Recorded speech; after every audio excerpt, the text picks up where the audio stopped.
पुन्हा एकदा पुढच्या महत्त्वाच्या बातम्यांकडे आता आपण वळूया।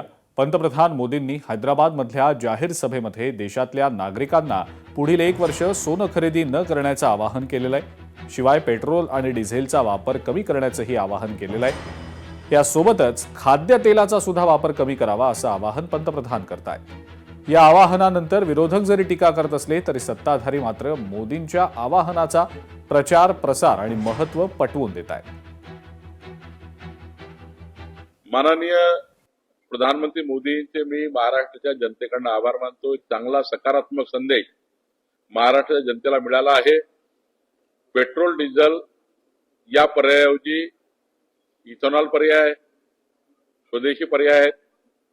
सोन्याऐवजी या ठिकाणी स्वदेशामधलं त्या ठिकाणी सोनं चांदी जेवढं आहे तेवढंच आपण खरेदी करू विदेशातलं सोनं चांदी घेण्यापेक्षा। आणि दुसरं त्यांनी म्हटलं की गॅसबद्दल, तर गॅसचा तुटवडा जाणण्यापेक्षा आज आपल्याकडे परमेश्वराने इतकं मोठं सोलर दिलेलं आहे। आपण इम्पोर्ट आपण जेव्हा कमी करतो आणि एक्सपोर्ट वाढवतो तर आपण जास्त मजबूत होतो, आपला जीडीपी वाढतो। आपण हा प्रयत्न आपण नाही कुठलाही देश करतो की एक्सपोर्ट कमी होईल आपल्याकडचं, इम्पोर्ट वाढू नये म्हणून आणि आपलं एक्सपोर्ट जास्त होईल, हे असं असलं पाहिजे। आज जगभरामध्ये युद्धामुळे तेल आणि गॅसचं मोठं संकट निर्माण झालंय। अनेक देशांमध्ये तुटवडा, महागाई आणि अस्थिरता वाढली, पण आपल्याकडे भारतात परिस्थिती नियंत्रणात आहे। कारण प्रधानमंत्री नरेंद्र मोदीजी यांचा आंतरराष्ट्रीय मुत्सद्दीपणा आणि योग्य वेळी घेतलेले निर्णय यामुळे या संकटाची झळ सामान्य नागरिकांपर्यंत पोहोचू दिली नाही। अशा कठीण काळातही मोदीजींनी देशाचा पुरवठा मजबूत ठेवला आणि म्हणूनच त्यांनी देशवासियांना गरजेपुरतंच तेल आणि गॅस वापरण्याचं आवाहन केलंय। हे कुठलं बंधन नाही आहे, तर देशहितासाठी केलेली जबाबदार सूचना आहे। माननीय नरेंद्र मोदी साहेबांनी जे काही काल आवाहन केलंय ते वस्तुस्थितीला अनुसरून केलेलं आहे।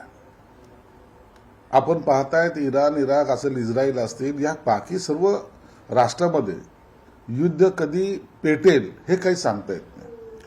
आणि त्यामुळं इंधन पुरवठा मॅक्झिमम आपल्याला इराण ह्या साईडनेच होतो आणि तो जर बंद झाला तर मात्र भारताला त्याचा फटका बसू शकतो।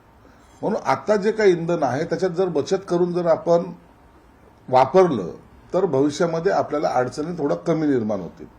इराण आणि इस्रायल त्याचं उदाहरण आहे आणि त्या सगळ्या याच्यामुळे सगळी जगभराची डिस्ट्रीब्युशन चेन, वितरणाची जी साखळी आहे ती डिस्टर्ब होते आणि त्यामुळे माननीय मोदीजींचा देशाला हे आव्हान आहे आणि योग्य वेळेला योग्य आवाहन माननीय मोदीजींनी केलं आहे आणि त्याचा विचार केला पाहिजे। मेट्रो आणि पब्लिक व्हेकल वापरा हा तर पुण्या मुंबई सारख्या ठिकाणी आता अत्यंत आवश्यक भाग झालेला आहे, कारण रोज नवीन वाहनं किती येतात सांगू, मी पुण्यापुरतं सांगतो।